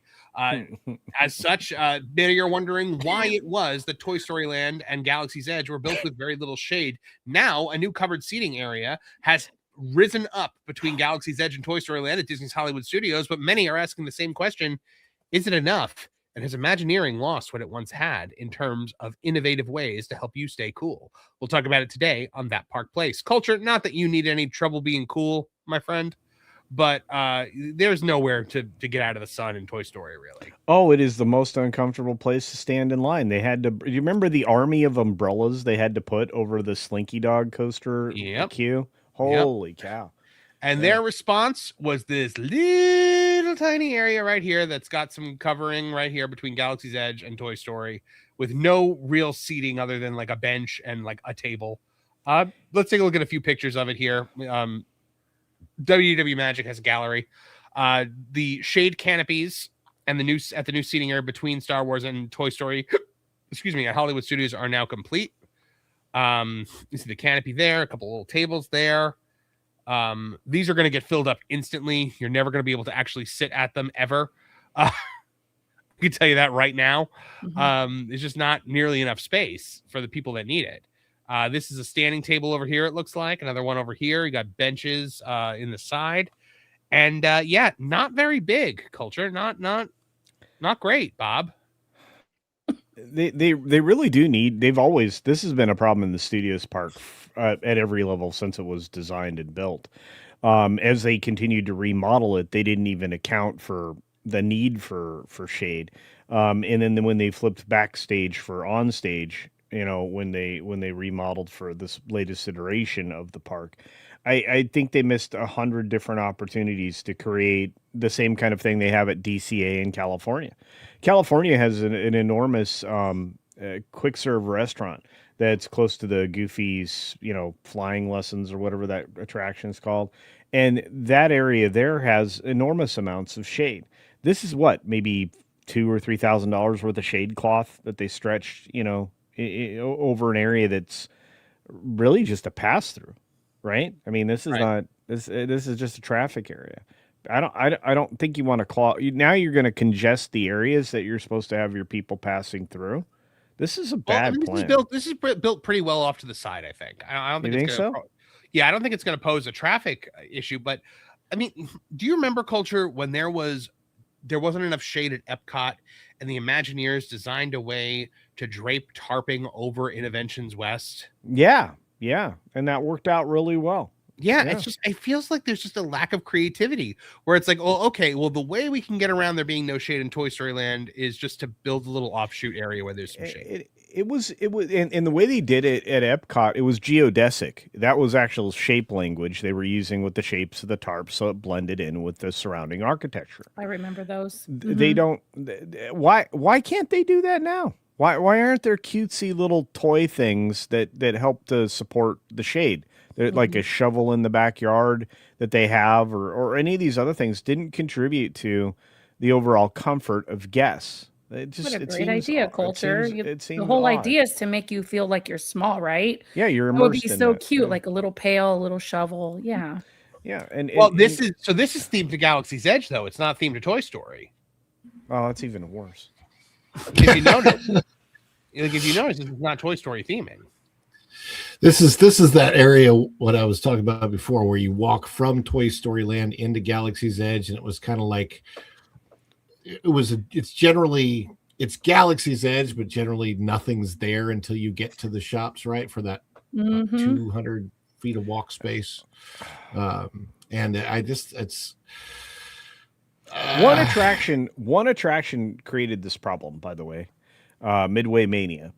And they had to construct the extra track. If you guys don't remember, going way back in the Florida. I remember that. And then they had to, in order to get Toy Story Land, they didn't want to demolish a couple of sound stages, so they flipped backstage for on stage, and that created this issue where no longer did the sound stage shade a substantial portion of the walkways and the attraction queues and things like that.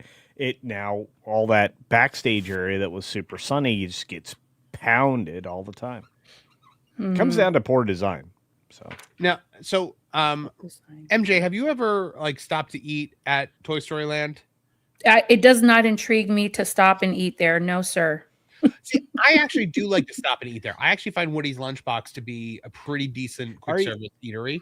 The problem is, though, there's nowhere to sit. And you're usually just standing out in the sun trying to eat a grilled cheese sandwich, right? And I think that's what this was trying to be an answer to. I just don't think it's big enough. It's so congested. It's too congested, and it's like you want to go try one of their snacks, but then what? You want to sit down? It's too congested. And they have just added a new snack kiosk here as well, the overturned popcorn bucket gimmick that they've got there. So that's another area now where you can get some snacks, and nothing like that crazy. It was a pretty standard one, but I like the food in Toy Story Land. It's just they've been trying to add additional seating to Woody's Lunchbox for forever, and it just seems like there's never enough. Right. Ron, I'm sure you have stopped there for food multiple times. What is I've just stopped there to find shade? Oh God, it's hard. Let me tell you, I have to tell you of a really awful experience that I had there. The restrooms next to Woody's Lunchbox. You know what those restrooms are, right? We're going to there one time, and I'm telling you, it was it was one of the worst experiences ever because the whole thing was just absolutely infested with love bugs. Yeah, it was love bug season, but it was like I've never seen that many thousands of love bugs gathered into one place. It was gross. Like I went in and then immediately stepped out. I had to go somewhere else to use the restroom. But that whole area, and what I mean, but like that whole area back there is always massively congested.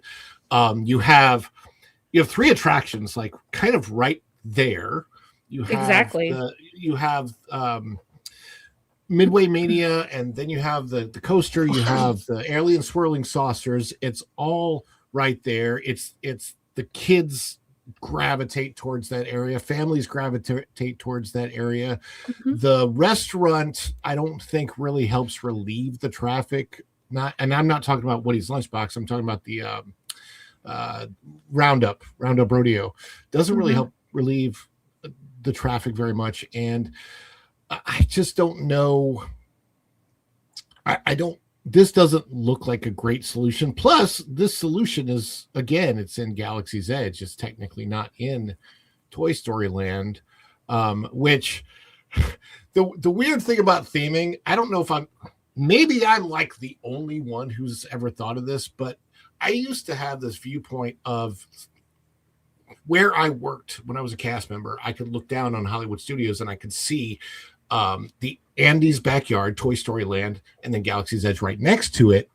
And it looked from there that maybe they were trying to theme Galaxy's Edge to the idea that Andy had built a Star Wars play place in his backyard, and it was actually part of the toys from that perspective. But it's I don't know that anybody else thinks of it that way. I might just be crazy, but it's the whole thing. It's very strange to me the way they did this. Yeah. And unfortunately, every time I'm there, I think of how much I miss Lights Motors Action. I think of how much I miss the whole the backlot tour. I know it's not a big deal to other people, but I didn't think that I was going to miss it as much as I do now, which is really weird. But I miss that whole era, the backlot tour. To be fair, Lights Motors Action. Lights Motors Action was here for several years after I moved here. I think I did it once, so I don't really miss it that much. I wasn't really a frequent. I do miss the backlot tour though. I did like that, and I liked the fountain from Splash. I liked that little back area that they decimated for this. But the thing that I really miss, that I think about all the time, is the Osborne Family Spectacle of Dancing Lights. Yes, every holiday. Yeah, which they have completely undone and gutted and all of that. Nonsense. So yeah, it's rough, but the thing with Woody's Lunchbox is you have to end up doing the thing that I hate doing. It's when you get your food and you have to stand there with your tray and hawk for a seat. Like you have to just wait for someone to get up. And then the worst is you'll be standing there for 25 minutes and then some guy will literally just get there and he'll get the table before you because he was closer to it. I get so angry. That's very annoying. And you know what? For someone like yourself, Marvin, who's been to Epic, you dined at Toadstool Cafe. Can you explain to me, as someone who has not, the difference between Woody's Lunchbox and the Toadstool Cafe? Well, I mean, they're two very different things, right? Because the quick service locations at Epic Universe are treated like table service restaurants, which, Disney has tried to do things like this before in the past. Like, I remember there was a time where, like, Cosmic Rays Starlight Cafe, you would go in there and they would find you a table and they would seat you at the table instead of it being a free-for-all. Now it's a free-for-all. But so you go into Toadstool Cafe, you don't even, there's a counter where you can order, but you don't even order at that counter. You keep going, and then they will seat you at a table. Like the host will seat you at a table. Okay. They will find a table for your party. They will seat you at it, and then you order from the app. I love that. And then they bring your food to you. And Woody's does not do that. Well, no, Woody's can't do that. Woody's is an outdoor location. Gotcha. Okay.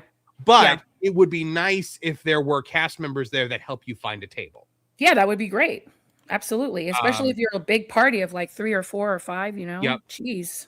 Yeah. So what I typically do when it comes to Woody's Lunchbox is I take the food, I leave the tray and just kind of leave with it.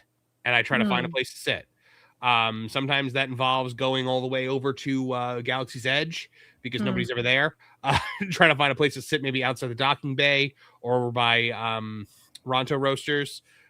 There's usually a place you can find to sit somewhere, but it's not going to be in Toy Story Land. You have to basically like get your food on the way out of Toy Story Land and like carry your grilled cheese sandwich. Yeah, that's why we've never been intrigued to dine in Toy Story Land. We're just kind of like in and out, you know. There's a place right next to the lounge at the Brown Derby restaurant where there's always open tables, so that's a good place to take it. I don't like to carry the tray that far, even though it's just it's just a tray. It just goes into the whatever. But I will typically leave the tray so that some cast member doesn't have like a issue with no trays or I don't know. But I will try to find different places to sit, essentially. Sorry. I get distracted by things in the chat and then I lose my train of thought. Look, my solution to this is just find the top of a trash can. The trash can dining table. I mean, that is that's a historical site of culture, but it's really unfortunate because typically you're not alone in these parks. You're with your family or friends and you want to find a nice, comfortable place with AC or a nice, cool shaded, area so you could relax. The whole point of eating is to refuel and just cool down a little bit and then keep going about your business, right? But I mean, it's just not Toy Story Land doesn't have that kind of atmosphere. It's not giving you those accommodations to do that. Eventually we would like to do the barbecue. I don't know if any of you have gone in there, but I heard it's pretty good. I forget what it's called. It's in Toy Story Land. The barbecue. Woody's Backyard Barbecue. Thank you. Have you guys tried the food from there? Or? I've not eaten there. Ron, have you done it? I don't. I have several friends that work there, but I haven't eaten there yet. It's all. I know it's all you can eat. I know, and I think like an indoor seating area would be great for Toy Story Land. It's just it needs more shade. It needs more seating. This isn't it. Yeah. At the end of the day, so guys, if you are planning to dine in Toy Story Land, maybe try to think ahead and make alternate arrangements as to where you're going to be sitting, because modern Imagineering is more concerned with lounges and shape language and less concerned with blocking the Florida sun.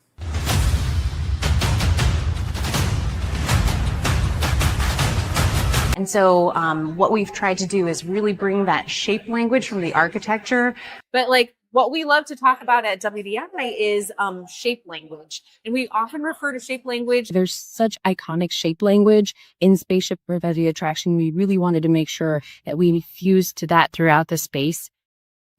That was so perfect. It really was. All right. So England DG for 5 says one little buck after inflation, better than stock deflation. We charge and charge and charge more to you. One little buck after inflation, better than stock deflation. We charge and charge more to you. One little buck saves you a few. I figured out what you were doing there, and then I Packing Protons says Jim Pooh Bearings is one of us, not a lefty loony, so no awards for him. I hope that's not the reason why he's been denied Disney Legend status, because that would be really unfair. So Wild and Crazy Bear for $2. You heard that Lindsey Graham was at Walt Disney World. Yes, look, guys, people are allowed to take vacations. It's one thing to do what Ted Cruz did a couple years ago when Texas was frozen. And all the infrastructure was collapsing, and he went to a tropical island with his family. That's one thing, but people are well, there's a partial shutdown. I'm yeah, Lindsey Graham didn't do that. He can go on vacation if he had a vacation scheduled. But I'm just leave the guy alone. There are plenty of things to go after Lindsey Graham about. Being in Walt Disney World is not one of them, especially if he's with his family and his grandchildren or anything like that. So First Dragon Queen for $2 says goal preview of next people in bear suit to drop. Fantastic. We did hit the goal, so we're gonna do that in a minute. England DG for $2 says trash can dining. Maybe that's why Push quit. Is there a carpenter out there that can build a dining table for us and make it like the garbage can at Disney? That would be so cool. Well, the garbage cans are the preferred table of choice at any of the festivals. So exactly. That would be so cool. I mean, we it would be- buy it for our Wou- house. Sorry. Wouldn't it be neat to have a collapsible table surface that you could set on top of a garbage can for your family to stand at one of the festivals? That's I really mean, fun. Then it it would would be block pretty the easy. actual garbage can from being used for garbage. No. You could still, duck under there and throw it under there. But I actually just in my brain am starting to create a spinning top that expands as you spin it, and then you can spin it back and wear it as a backpack. It's in my brain. right Wow, now. that's very. If you get through security on that, that's amazing. Well, it's Down just in the wood. Culture Casino laboratory. I'm insane. All right, so we did hit the goal. The goal for today was we are each going to give our best resorts to hop to. So now that park hopping is maybe on the way out, or resort hopping is maybe on the way out. Look, my favorite hopping resorts, I think it's the easiest ones, is the monorail loop, obviously. But I will also say I will give a different one because I think everyone is going to say the monorail loop. I really like hopping over to Fort Wilderness Resort and Campground. It's a nice boat ride. You pass the former Discovery Island, so you could peer at it and see if you could try to see any monkeys jumping around in there. Because that's always been the rumor that they left the monkeys out there and they still feed them. They've just taken over the island. But I mean, I would love for that to be true. I don't know if it is. But then you look at the horses. They used to have Trails End, which was my favorite buffet on property because it was affordable. It was like $18 for It was a buffet. reasonable, yeah. It was really reasonable. And so of course it had to go. People liked it, so it had to go. And now it's a quick service location. It's not a bad quick service location though. So I can still get some enjoyment out of going there, getting some food, seeing some horses, walking around the wilderness. So yeah, it was fun. Culture, what about you? Okay, so obviously I'm going to say my favorite resort hop is obviously Bay Lake Tower, but that's an obvious one, as you mentioned, for all the reasons you mentioned. But my second, honestly, is the boardwalk.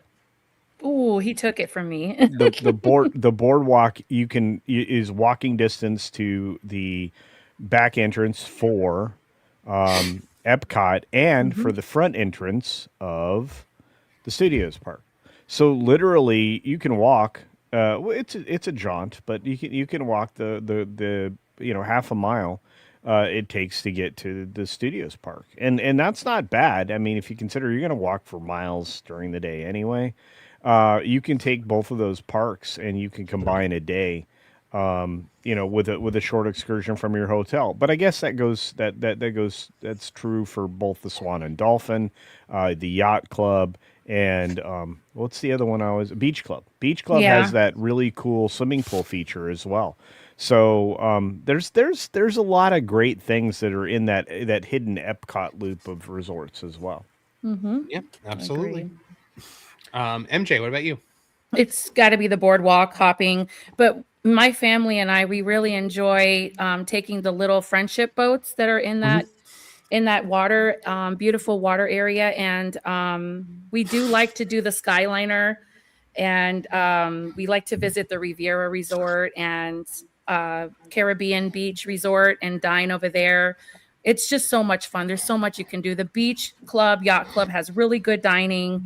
The boardwalk has a really cool bicycle rental that you don't have to be staying at the resort or have a ticket for the parks. You could just go there.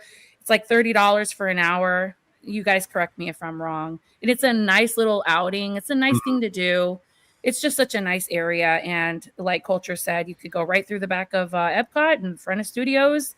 But yeah, I mean, that's like a day on its own right there. The water taxis, the Skyliner, and the resort hopping. So that's our favorite. And if you want me to tell you where you could park to do that, it would probably be Swan and Dolphin, because you could take the friendship boat from there straight to the boardwalk. Yeah, I like that. Ron, how about yourself? Yeah, I would agree with the Crescent Lake Resorts. Crescent Lake is the name of the lake, but with Boardwalk and Beach Club. What I like about the Boardwalk, and a lot of people don't necessarily know this, and it's not just the Boardwalk, by the way. I think it's most of the resorts, that if you happen to be over there in the evening time, you can do marshmallows. They have marshmallow roasting. Sometimes they actually have like these s'mores kits that you can buy for $5. You can watch a movie on the outdoor lawn over there. As a pass holder, we can park in the Hollywood Studios lot, take the Skyliner over there, and check out Beach Club, Yacht Club, the Swan, the Dolphin. But I will also say that a lot of people might miss out on I think something we talked about earlier, and that is resort hopping over to Port Orleans. If you have if you're at Disney Springs and you want to take the boat, friendship boat, over to the Port Orleans at night, you can see Bob. I think that's his name. This is not Bob Iger. It's like what's his name? the crazy Bob, the performer over there. Are you talking about the Scat Cat Lounge? Yes, MJ, I have the answer to his question. Yeehaw Bob. Yes, Yeehaw Bob. Yeah, absolutely. So it's really, really fun. It's a lounge, so you can sit in there you can go in for free, buy drinks, buy food, whatever you want. But Port Orleans it's a dang cool resort to hop around. You can also do the I call it the Flintstones car. It's the bicycle car ride. Yeah, things. the Surrey bikes. Surrey bikes. Thank you. But on certain nights over there, I don't know if they still do it, but they have in the past. You could actually take carriage rides. It's very. I don't think it's a very regular thing, but they'll bring the horses over from where's my brain today? No, it's okay. You can go. You can rent a horse and Yeah. you can do the rental for the horse and the carriage. It's like 50 or something like that. It's a really nice time. It's beautiful, like nice little passageways. It is. Yeah, It's so expensive. We looked into it, and I was like, "There's no way I'm paying that for this." Yeah, But Marvin, was it 50 or 85? expensive. Am I crazy? It was a lot of. I remember it being enough money where I was like, "Absolutely not." Yeah, And it's only for an hour, right? Expensive. I don't even know if it's for an hour. No, like half an hour. Like I think it's a nice 80, 90 thing bucks if for half you're an like hour. maybe celebrating like a birthday or an anniversary, I guess, if you're not doing anything else, like I don't know, like a resort day. I was taking the boat from Hollywood Studios to Epcot one time. And so I said to the cast member that was like the boat guy on it, I said, would it be like shorter to walk? He's like, oh, no, the boat will still get you there faster. I was like, are you sure? He's like, yeah, no, I'm sure, man. I'm sure. And I went, challenge accepted. And so I got off at the Swan and Dolphin, and I started walking. I'm like, I'm going to race this boat. I'm going to beat this boat. I'm going to prove that you can walk this faster than that boat. Because the boat stops so many times and it sits there. So now I'm like, I'm stressing now. So I'm like power walking, right? And I'm watching the boat. And I'm like, every time it passes me, I'm like, oh man. Then I'm like seeing it dock and I'm just like, oh, come on, give me a wheelchair or something like that to, just get it. So finally I get there. I get to Epcot. I beat the boat, right? The boat gets there like 2 minutes later. And I'm sitting there and I'm like panting because I like practically ran. And I'm looking at the guy and I'm like, I beat your boat. And he was like, what? I was just like, all right, he didn't care. Marvin, you're talking about the East. You wanted to get like an ECV and like race them. No, I walked it. Oh my gosh. I can tell you that I made it from the Studios Park to the back door for Epcot by 2 boats, easy. And wow. Again, he's describing a problem that exacerbates the situation. They are not very efficient at load and unload. No, they're not. And if they're doing a shift change, it's even worse. Oh yeah, like absolutely. you can sit in position at a dock for 10, 15 minutes before you get back underway. So look, you're sitting down, you appreciate the downtime, you have some shade or air conditioning possibly if you got inside. And it could be good, but it could also be terribly, terribly bad and inefficient, especially if you have a food reservation, which they're happy to charge you for. Note to self, always do an hour and a half for any food reservations in the resorts for sure, or at the parks. Yeah. England DG for $2. Underrated horses and archery at Fort Wilderness. Yeah, that's cool. Horsery is very much alive and well at Fort Wilderness. I feel like fishing too. You can fish there. There's so much to do at Fort Wilderness. You can fish from the Polynesian also. They'll take the pontoon boat out and you catch and release. You fish in the 7 Seas. Oh, okay, that's cool. You can do a Pirates and Princesses excursion. They still from have that? the docks. I think it's seasonal. They use, and they do the fireworks cruise too. That's also true. Yes, Culture, that what is one's you nice. might know this, Culture. What is the name of that yacht that you can like rent out for the evening from Grand Floridian? Oh, the one that's over by the fancy restaurant. I cannot Yeah. remember the name of that at all. I don't remember the name of it either, but it's a big fancy yacht. You Yeah, can, like, yeah, rent and what's great is, I mean, you get a lot of benefits from like those types of excursions from property Mhm. because you get to see not just the fireworks and the timed music and all of that, which is also piped in over at Bay Lake Tower and every other resort. If you have a resort facing room at Polynesian or even at Grand Floridian, you can turn it to the fireworks TV and watch in real time the synced fireworks from that. Mm. But also, if you're on one of those nighttime excursions, you also have the benefit of the electric light parade that's on the water. Oh yeah, that's right. you know. Yes, beautiful. So it's always very cool. And again, I've had the privilege of staying in a lot of resort facing rooms. Mhm. And I'll just say my favorite was the 3-bedroom grand villa at the Grand Floridian because you get the best of all worlds there. The three bedrooms all face. Now you sound like Hannah Montana. You get the best of all worlds. It's true, but you get the best opportunity to see everything from those rooms. It's very very wonderful location. England DG for $20. S'mores before Gico is also fun tradition for us. Yes. Yeah. Like they do the s'mores thing, and you don't have to be a resort Animal guest Kingdom- to take part in yeah. that.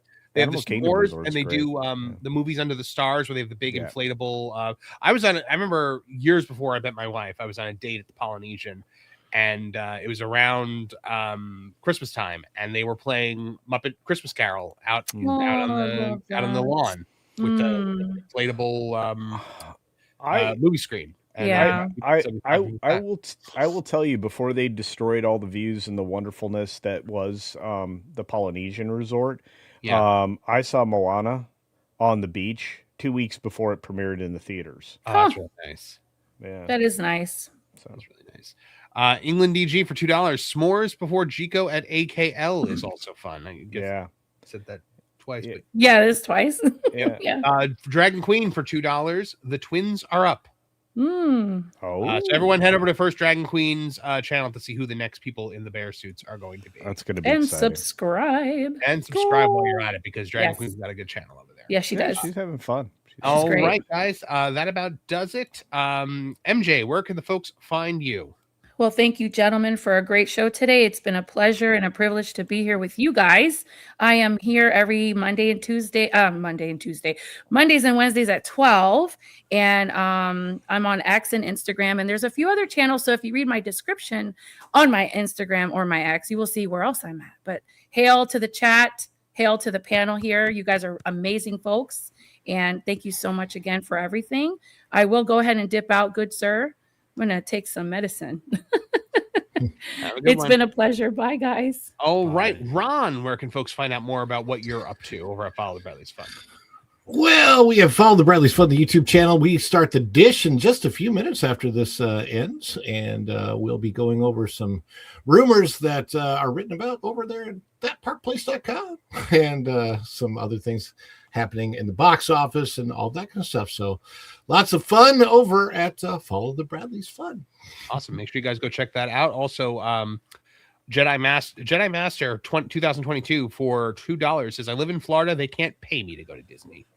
So there you go. That's where a lot of my friends in Florida are at right now. It's pretty wild. Other than you guys that are in parks. But, Culture Casino.